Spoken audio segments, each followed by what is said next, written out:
Representative Foster from Illinois, you're now recognized for your questions.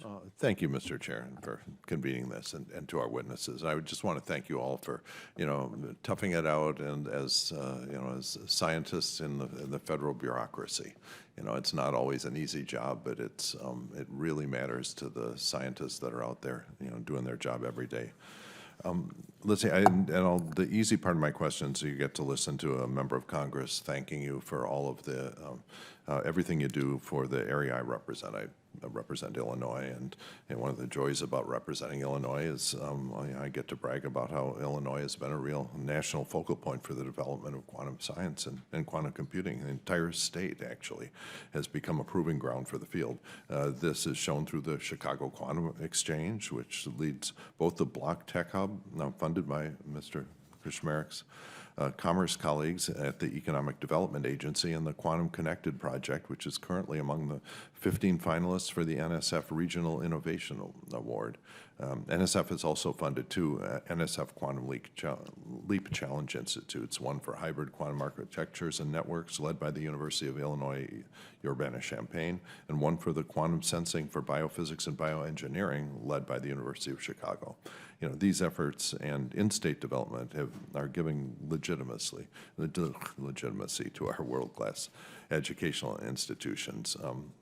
Not only by providing the facilities, but training the scientists. And that's one of the reasons I'm proud to represent the Chicago area, which for the 11th straight year has been #1 location for businesses to locate into, which I think is something that I cannot say often enough, given everything that's said about Chicago elsewhere.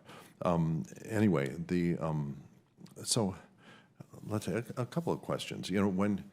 When you're in deep R&D, you can let 1,000 flowers bloom, but when you start making large-scale systems, you have to place technological bets.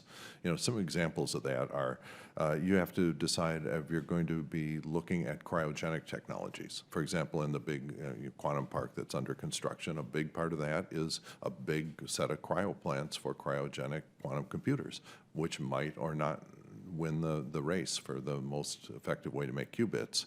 And so you're at least threatened with stranded investments if you place your bets wrong. A similar thing when you're building the conventional part, the big supercomputer-like things that are the front ends of these large quantum engines. There's a trend in AI to go to smaller and less precise word widths, smaller precision floating points, which is probably going to be useless in quantum.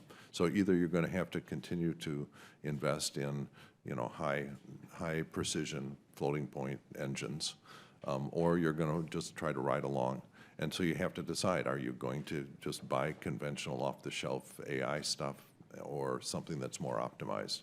And it's going to be billions of dollars of investment eventually. So how do you deal with that? And any of you with when you start to scale up, having to place these bets? I think that is an extremely complex issue that you highlighted, and it's something that's at the forefront of the Department of Energy's mind.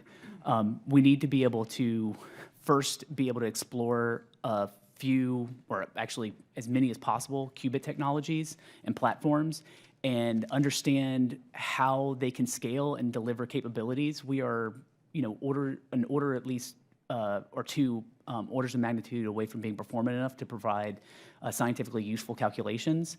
And we need to be able to explore these platforms that have not yet been completely developed, and then neck down quickly to a few that can actually scale to scientific computation. I think you can do that through a variety of mechanisms. We talked to one of your earlier colleagues asked about the prize challenges, things like that. Milestone-based programs can also help with that. Any other thoughts on this? 'Cause, this is what's tough. Yeah, go ahead, Hadi. So I'll just say, in the case of NASA, our priorities are always driven by our exploration and scientific objectives.